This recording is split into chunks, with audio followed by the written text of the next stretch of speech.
We are here at LaVega Lounge and Cigar Company, and we're going to go in. We are going to talk with the owner, Aaron Paoletta, today. Stick around. He's an awesome guy, and we're going to have a ton of stories, so stay tuned. Here we are at LaVega, and we're going to meet Aaron, talk with him, and kind of see what's going on with the brand and everything he's got going on. There's Aaron. That'd be me. How are you doing today, Aaron? It'd be better if it was springtime. Right. It is, as you guys saw on the video, we're here in PA, and I call it, a lot of people were calling it snow apocalypse. I was calling it a snowmageddon apocalypse. So, I mean, it was pretty crazy. How much snow did you guys get here over the last week or so? I'd say we got 15, 16 inches. Yeah. Unless you're talking by the road, and then more like 3 feet. Right. With the plows and everything. So yeah, it was bad. Currently, I am smoking a LaVega El Primo. What is El Primo, Aaron? Il Primo. Il Primo, my bad. All my cigars are named in Italian. Il Primo means the first. And that was the first blend that I did. And they're actually in, it's part of what I call the original trio. So you have the Il Primo, Il Secondo, and Il Terzo. So the first, the second, the third. 3 completely different blends. And those originally released in Toro, the 6x50 Toro, and then later came out in the 552 Robusto. So those are your blends. What got you into making your own blend of cigars, aside from just your normal everyday legacies? I mean, I've been smoking cigars since I was 18. And then being in Vegas, being in the kitchens, I didn't really have a lot of time to smoke as much as I do now. But when I got back here, I went from 16, 18 hours a day in the kitchen to pretty much doing nothing. So started smoking more cigars, and the more I smoked them, the more I loved them. And then one day, we keep a picture up on the wall. So that picture over there is Alec Cuevas on the left and Luis Cuevas Jr. on the right. They were doing an event, and Alec had just released his first blend, which was called the Sangre Nueva. And as soon as I clipped it, I took a dry draw, and I could taste like beef jerky. And he come walking by, and I said, "Hey man, can I stop you for a second?" And he's like, "Sure, what's up?" I says, "This is supposed to taste like beef jerky." And he goes, "I can't believe you got that." So I told him my background, chef in Vegas. 3 hours later, we had a handshake, and their factory was making my cigars. And it happened just that quick. So what was your theory? You have a 1, 2, and a 3. The blends are a Maduro, Habano, and another Maduro. Yeah, is that right? So the Primo and the Terzo have San Andreas wrappers, but then binder fillers change at that point. Strength changes. So the Primo has a Dominican binder, and it's got Colombian, Nicaraguan, Pennsylvania broadleaf fillers, more of a medium stick as far as strength is concerned. And then the Secondo has an Ecuadorian Habano wrapper, Dominican Olor binder, and it's got the rare Piloto Cubano tobacco in it. So you get a lot of citrus notes out of that one, a lot of baker spices.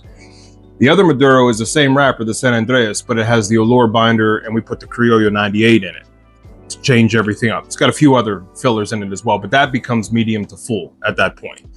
So even though they have the same wrapper, everything else changes from there. So before you were a chef out in Vegas, did you smoke a lot of cigars prior to that, or did you get into it kind of? Yeah, but being in culinary actually helped me to identify what I was tasting. Okay. So I would smoke them maybe a couple a week if I had the time to do it. So it wasn't until I'd say towards the end of living out in Vegas that I had time to smoke more of them, because I did we would jump around in between tours, because I also had my band. I did a lot of work for the guy who owned Casa Fuente, the cigar box, and anytime he needed muscle, I would go down and help him, which is where these cabinets came from. He was a big cigar smoker, so payment, he would always just shove cigars in my face. Well, I'm not going to turn down free cigars. So Right. that's where it started to come in more, is because now I don't have to pay for these. They're being handed to me. And the more I smoked them, the more I loved them. So is there any particular line that or brand of cigar that you really enjoyed smoking that you try and model your own? Or No, I don't like to go more what we call boutique and that type of thing? Where Well, do you... I think boutique has the term boutique has quite a misrepresentation nowadays. I don't really try to mimic anybody. I don't try to copy anybody. I don't try to model my cigars after anybody else. I try to just create something that I want to smoke. And if I like it, then I'll release it. But I do have, I mean, I smoke everybody's cigar. I mean, you can ask Dawson. I don't care whose band's on it, man. If it tastes good, it tastes good, and I'm smoking it. So I see you're smoking a cigar right now, same as me. What are you smoking right now? This is actually a test blend for 2027. Okay. So awesome. In 2027, we're going to be releasing what's called the number 61. And that's in honor of my dad, who passed away at 61. So I'm always blending at least a year or two ahead. Okay. So anything that's coming out, we'll see, we're in 26 now. So anything comes out in 27, I'm working on. And then in 27, I'll be working on 28. Do you have anything scheduled to release in 2026 coming up? I did originally, but the guy that I was supposed to collaborate with, he has a few other things that he's working on. So that's kind of been put on the back burner. Okay. But for PCA, we're going to do a box press version of all of these, or of the first 4 blends in its own sampler. That's currently what's in the works. Now you kind of mentioned your first 3. What is your 4th blend you were just mentioning? So this one here it's the number 40. It's the only Connecticut that I have. I do not believe in taking an existing blend and changing it to a Connecticut. My theory is if you change any component of that cigar, it is no longer that cigar. So, I mean, what it works for everybody else, that's fine, but I will never put a different wrapper on any of my blends. So I created a Connecticut, and mind you, I don't like Connecticut's. I smoke full body cigars. Okay. So I had to create a Connecticut that I liked. When creating this Connecticut, I liked it so much that I called it the number 40 and released it on my 40th birthday. Okay, awesome. Which should tell you something, because I hate Connecticut's. So you said you're a full-bodied cigar lover. Which would you say out of your blends, if somebody is into full body, that they would typically gravitate towards? They're going to go towards the Terzo. It's more medium to full. But then again, if are you talking strength or flavor? Because flavor can impact you that way as well. You could have something that's extremely flavorful, but it's more of a medium stick, and that would be the Primo. That's the one you're smoking. Okay. And I would 100% agree with him. This cigar has a nice, easy draw. It is a very flavorful cigar, but you don't get that heavy feel from the cigar. Like it's a Maduro, but you're not getting that huge oiliness and everything that typically comes with that. That's what I'm kind of gauging so far. And it was designed that way, because if you put too much flavor and too much strength, you're going to make people sick. Exactly. So when I say, if I'm going to go up in strength, I'm going to use tobaccos that have more nicotine in them to get them more to medium to full or full. When I say I'm going to dial back the flavor, I don't mean cut away the flavor. I mean, I'm going to cut away the pungency of that flavor. Yep. So it kind of mellows itself out. In your cigars, is there a typical age range of the tobacco that you like to stick around? We start with minimum 3 year. Minimum age. 3 years. Okay. Minimum. The wrapper on this is on the Connecticut is a 5-year aged. All right. Where are your cigars rolled at? Factories in Santiago, Dominican. Dominican? Okay. Awesome.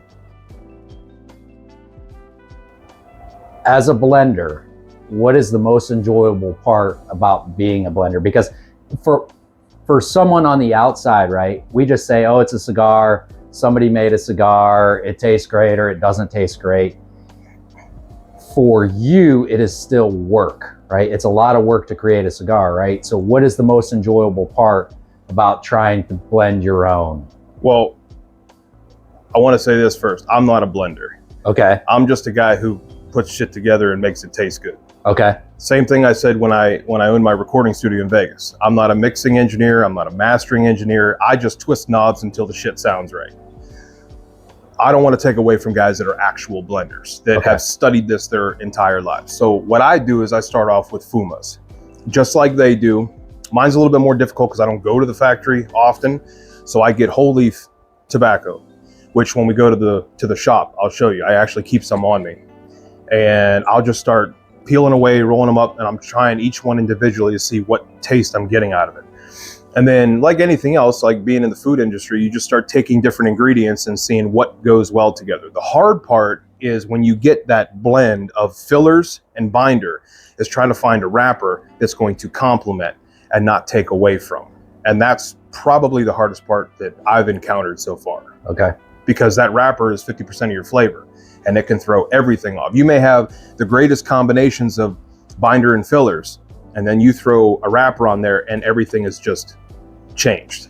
How long would you say the process took from infancy stage to actually having your first cigar hit the market? About 8 or 9 months. So not overnight. No, because there's a lot involved in it. It's not just a blend. The blend is the hardest part, but it's also the easiest part. So while I'm doing the blend, I have to get everything else done. So you have to worry about packaging. I need barcodes. I need bands. Bands have to be created. We create all the bands. Actually, we do them all in-house. The first 4 here are actually made by a company out of Miami, where the Cane, which he brought up, this one, the personal reserves and all the limited series bands are actually made, printed, and processed here in-house. So you have all the packaging, you have whether they're going in bundles or boxes, like there's just so much involved with it. That's actually the time consuming part, because the blending, I can do that on my own time. But while I'm testing each tobacco itself, I'm working on getting everything else done. So it's just an intense process just from start to finish. And to put my own touch on that, when I did come to him. This is Dawson, by the way, national sales which rep. you've seen before. Yep. If you're a fan of the show, he's been on the show. So I was a big part of the Il Cane, which he talked about. He did all the hard work. He did the blending, and he had it ready to go. And when I said that I wanted to do a cigar for the charity Dogs Inc., he came through and he did all the stuff he said isn't the hard stuff. And what was it? 12 hours. 12 hours. This came out of nowhere, and they were being made at our factory. And he had these sent down the next day to the factory, and they were in production that quick. So that's because I was pissed off because I found out the story behind it and what originally happened, and I'm an animal lover. So when I heard about that, especially what that organization does, where they're training service dogs for veterans. I mean, I've had buddies that came home in body bags.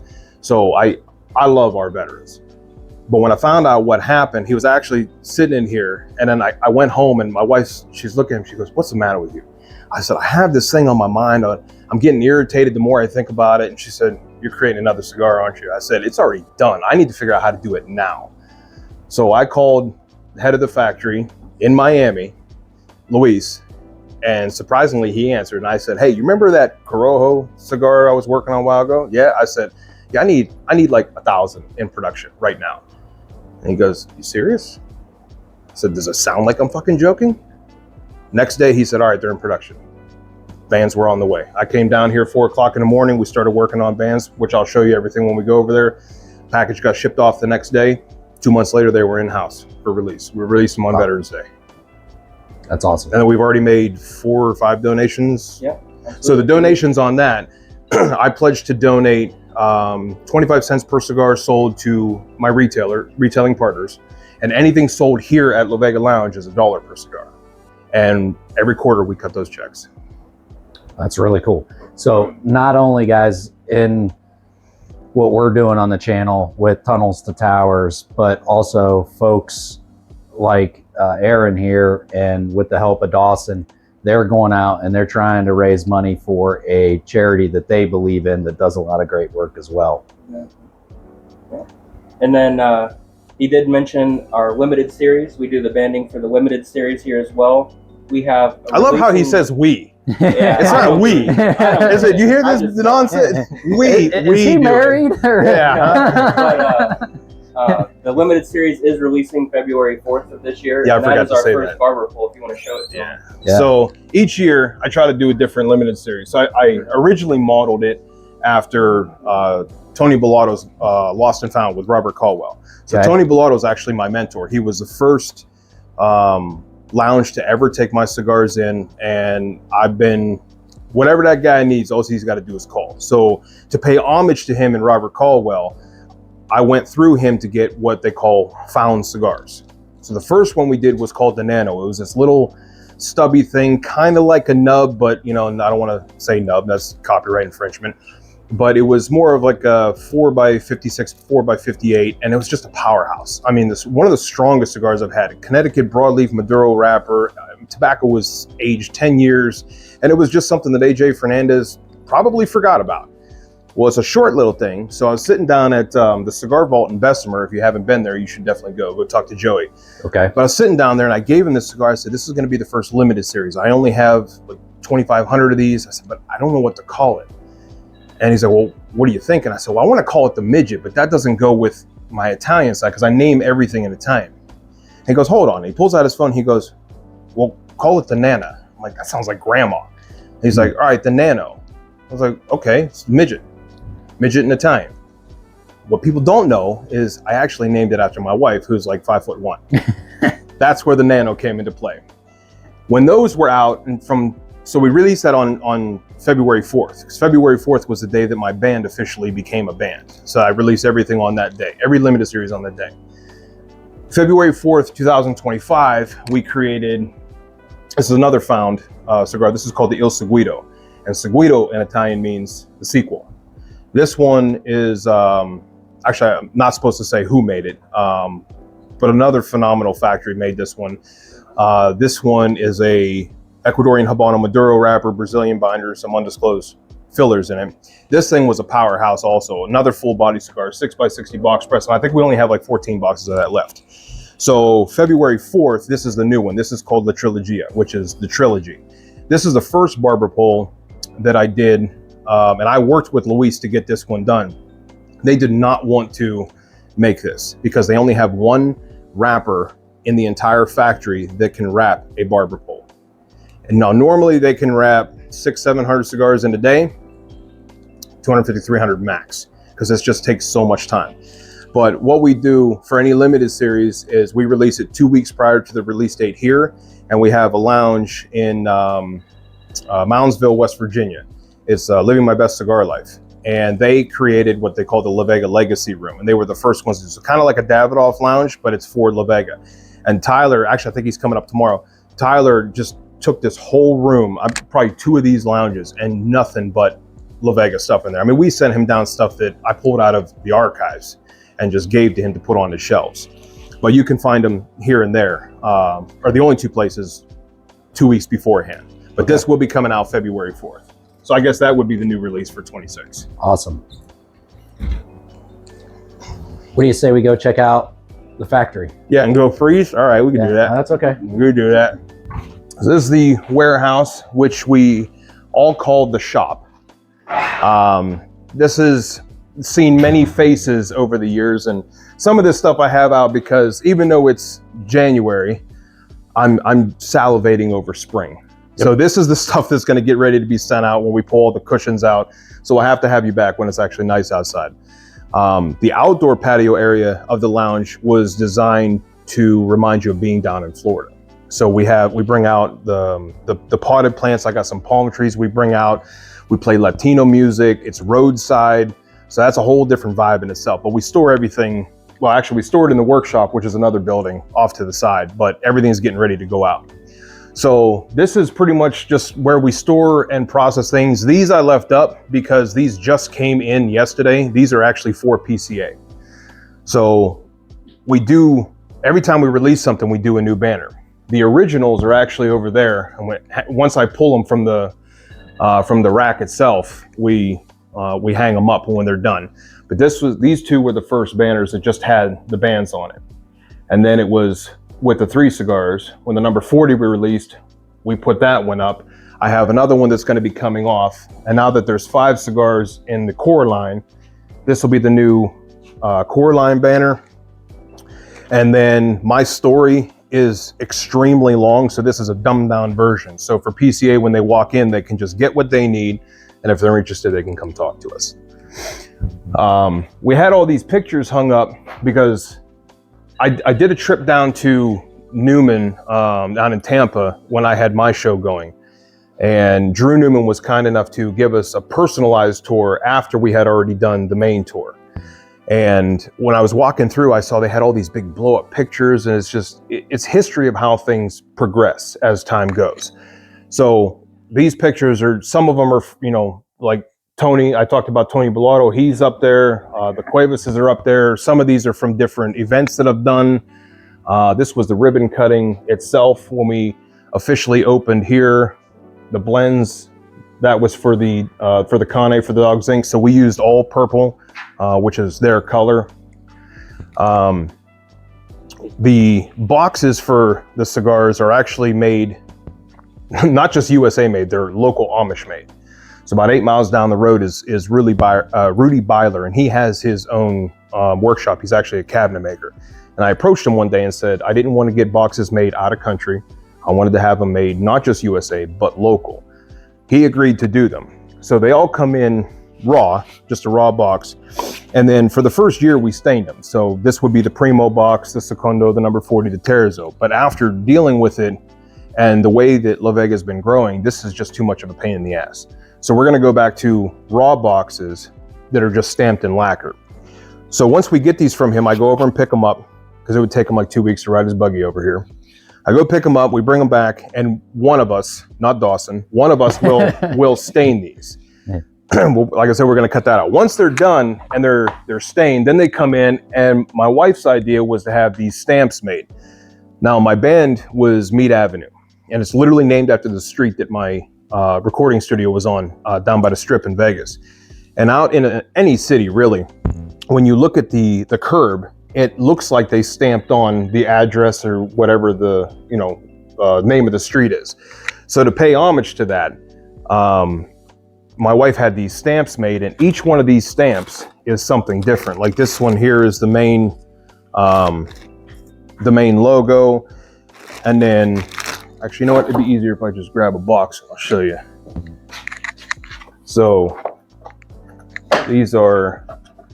You get the front, which has the name of what's in it, and the Vitola, and then the side. And then on the bottom of every box, we put this stamp, which shows and tells a little bit of a story that these are made by local Amish. When we have everything brought up from the factory, it all gets put in these climate controlled humidors, and they all come up in 10 count bundles. This is for a couple of reasons. One, it saves weight, so it saves shipping. Two, when customs decides to finger these things and destroy them, I'm not losing boxes out of the mix. And then whatever gets destroyed, I get rid of, and the rest we can use as samples for when we go and visit lounges. When I first got into it, I did bundles only, and I did like a little display tray, and it had a slot for all three. Some of the lounges said that it was cheap looking and people wanted to buy boxes of cigars. And I kind of had to chuckle at it, because I'm like, what's the difference between me putting these cigars in a bundle and putting them in a display, or putting them in a box? Okay, fine. The call was there, they wanted boxes, so we had the boxes. So now, because I offered in two different ways to retailers, if they have customers that are box buyers, we send them in boxes. We partnered up with Bovita, we put the Bovita pack in, we put the seal on it, and it goes out. If they just want to get a box to start, and then they can just get the refills. And there is actually a price difference. Sure. So we don't charge the same amount for them. Unlike a lot of these other companies, they'll charge whether you get box or bundle.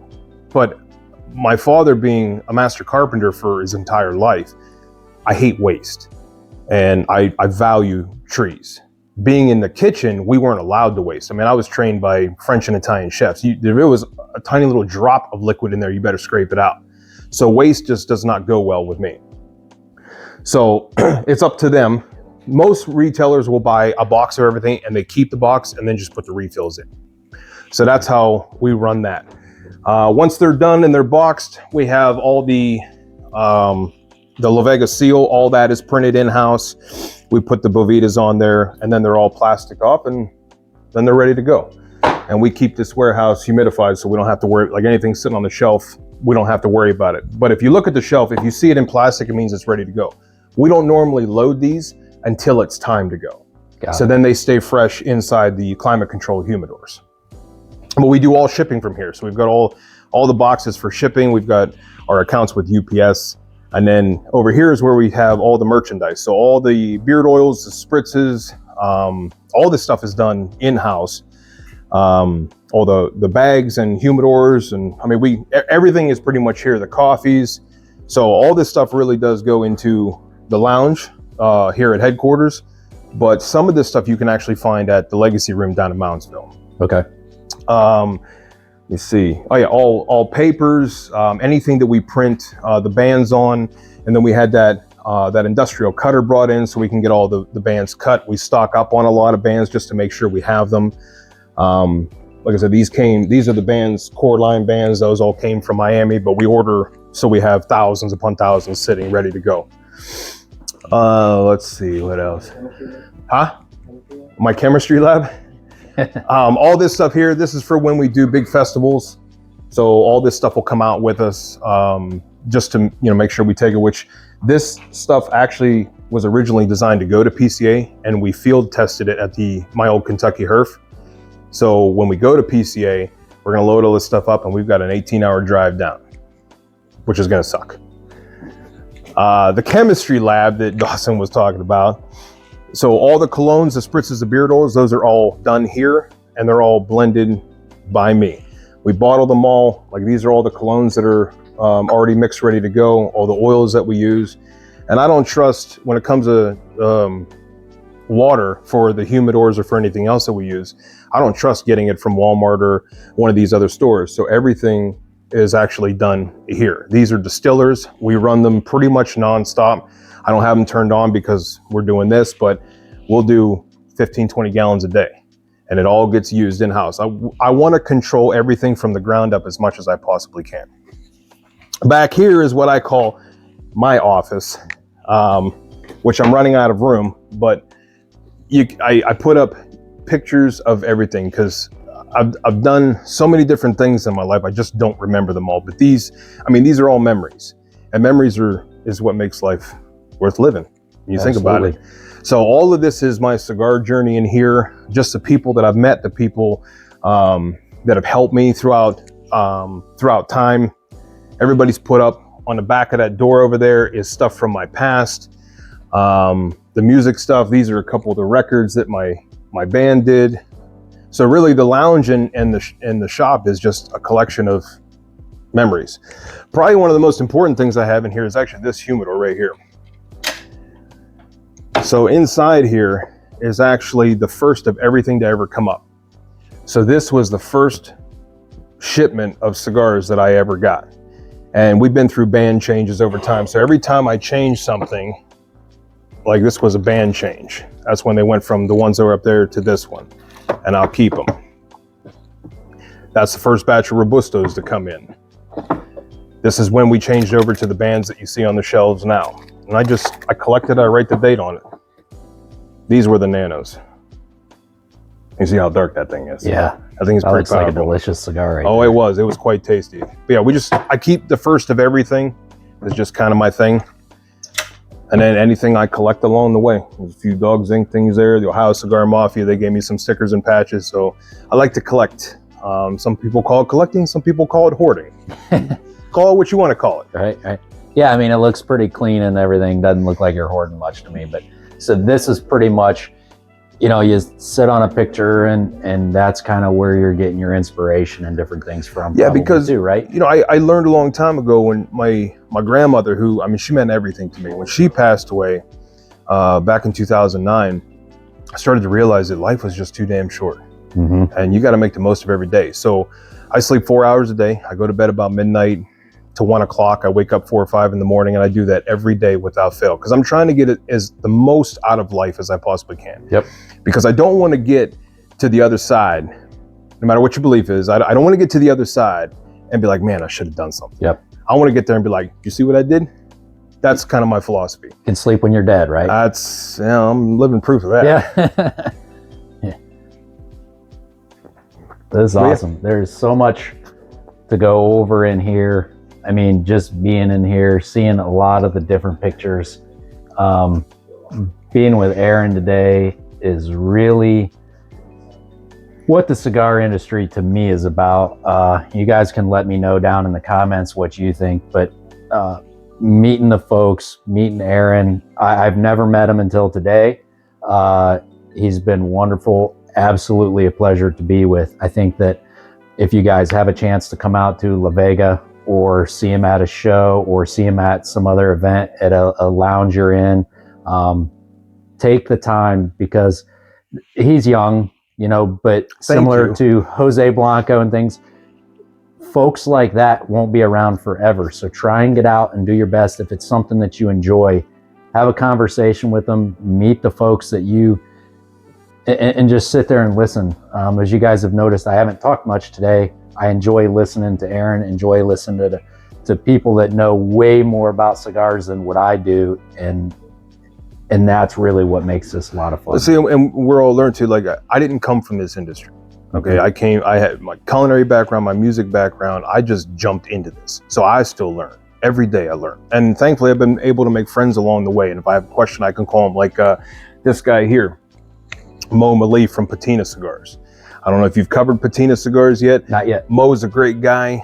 He's headquartered in Chicago. When I have questions, I call him. Herklotz, awesome guy. Love talking to him. He's more the technical side of things, what I would call old school, where I'm more new school. I like to be very, like when somebody tells me that, well, that's not how you're supposed to do it, that can't be done.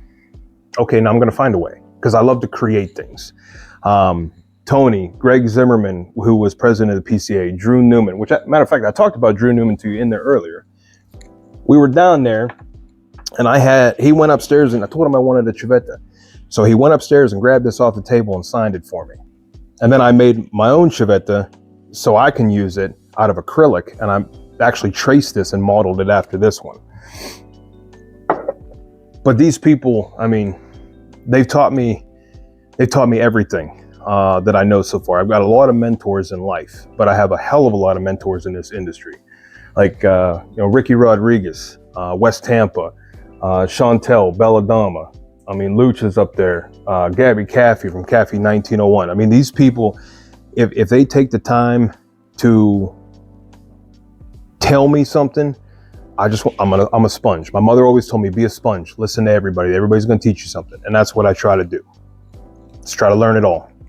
I'm running out of room though. The brain can only handle so much.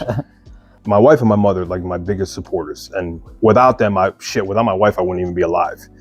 I should have died 20 years ago, but didn't. But she doesn't like to be known. She likes to be behind the scenes. So before you came in, I took some of her pictures down because she don't want to be known. But without her and my mother, I mean, I'd be nothing, dude. The support is everything. And in this industry, you get support from everybody. That's what I was telling you too inside there, you know, the spirits industry, the wine industry, the cigar industry, these are the last industries where they intersect with each other. And you could just walk into a lounge, doesn't matter who you are, where you come from, what your political views are, what your religion is, nobody cares. You just sit, you smoke, you drink, you talk, and you just enjoy life. And that's what this industry is all about. Absolutely. And that's a lot of the reason for the channel here, guys, too, right? And whenever we go back into the lounge, we're going to do something. We're going to talk a little bit about the boutique cigars. Obviously, it means something different to everybody else, but versus legacy. And we'll kind of get into a little bit about that, because here at LaVega and Aaron, they do things a little different than any other lounge, I think, so far that I've been in. Yeah, probably. I think I can say that pretty confidently. And what they strive to try and do for the cigar industry. I try to be authentic. To elaborate on that, I try to be authentic. It's like the question you asked me, you know, modeling after somebody else. I model it after who I was yesterday. I want to do better and do different than I was yesterday. But for me, everything is deeply rooted in my memories, and good and bad. I feel that I learn more from negative memories than I do from positive. Positive makes me smile. Mm-hmm. Negative gives me a challenge. It gives me something to change. And that's what I really try to do. Like, you know, early on, back in the 90s, Rocky Patel was known as the hardest working man in the industry, because he didn't come from the cigar industry. He was an attorney. So he had to work extra hard, and his last name wasn't of Latin descent. So that man worked his ass off to get where he is. Michael Herklotz is known as the best dressed in the industry. I want to be known as the most accessible. I've done a lot of things in my life. I have an extreme amount of knowledge. I don't have all the knowledge, but I have an extreme amount of knowledge. I'm also a life coach. If people want to talk, I want to share. Mm-hmm. Just be prepared to listen, because I'm Italian and I will talk your ear off. But I just want to help people at the end of the day. So then, in that, kind of to tie the bow around that, you don't have a background in cigars, right? Whenever you just came smoking in, them, right? that's it. From the industry, a lot of people have helped you out. Is there a point that you felt, I can't do this, I can't find a mentor, nobody's willing to help me? Or is it in between, or is it the opposite? If you're willing to work and put the time and effort in, you can find someone that's willing to help you out. That's an extremely loaded question, but I'll answer you like this. My entire life, I have had a hard time finding people to help you because I was looking. When you just say, fuck it, I'm gonna do this myself. It's not that they don't want to help you. What they want to do is see, how bad do you want it? Mm-hmm. Do you want it bad enough to find a way? And when you make that step to find a way, you don't even have to ask anymore. They will find you. And I'm the same way. I mean, yeah, I could go out there and help a million people right now, but do they want it bad enough to help themselves? Absolutely. So I look at, if I see somebody over there and I see them trying, they're struggling, I'm gonna go over like, hey man, why don't you try this? And if they do it and it works, then they're gonna come back and say, why? I'll help anybody, but you gotta want it. I was the same way. I immediately went into it and said, well, I need this, I need help, no, I needed to believe in me. And when I believed in me, the mentors came out of the woodwork. Didn't have to search anymore. Got it. So for anybody that might want to kind of follow in Aaron's footsteps and follow in any blenders, that type of thing, it can be done. So you just got to put in the time and the effort. And have money. Right? Or know how to make it, because it costs a fortune to do all this. Yep. But money will come. Okay, now that we're back inside and it's actually warm in here. Yeah, warm up a little bit. It was brought up, I'll go through these. So these up here are the journals that I've been keeping, not just for the last couple of years. I was sitting out, where the hell were we? My wife and I, for our anniversary in October, we always go up to Edinburgh, and there's a cabin up there. And we was up there, and we get the room the cabin that has a private balcony on it. And I'm sitting out there, I'm trying to remember this cigar that I was smoking. She goes, I don't know why you don't keep a journal like you used to for your wine. Because every wine that I would drink, I would write down, vintage and name and everything else, and the notes that I tasted. I'm like, that's not a bad idea. So I started keeping journals, not really for any reason other than I smoked so many cigars, I just can't remember all this shit. So I started to write all this stuff down. And a lot of it I had to go back and do again so I could remember. But I mean, it's literally just a collection. I mean, every cigar that I smoke, I put the band in it, how much it costs. There's, the story that I could find, where I was, who I got it from, any information I can get that leads up to it. And then like the last little piece is just what I thought of it. And then I put the rating that I give it, the date, the strength. I do all that. But I put these up here for people to read because a lot of people, like when I did my show, I would always talk about it. I'd go through the book and talk about a cigar that I thought was amazing. And it got to a point where I would do these events and I'd have guys be like, hey, do you have your journal on you? Yes. I always have the newest one, the one I'm working on. So I'd always pull it out and then they'd sit there and they would just read it. So these journals I actually put up here, anybody can come in and read them if they want. I mean, you got to read through my chicken scratch, but if you want to read them, you'll read everything I thought about that cigar when I did it. I'm going to tell you right now, if this place were to ever be broken into, this is what I would be pissed if somebody took, because that took a lot of time to write that shit. All this other stuff can be replaced. You can't replace that. Yeah. But those are up there if people want to read them. So now in your boutique collection humidor you got here, you were telling us kind of out there, everything is in this cabinet for a reason and for a good reason.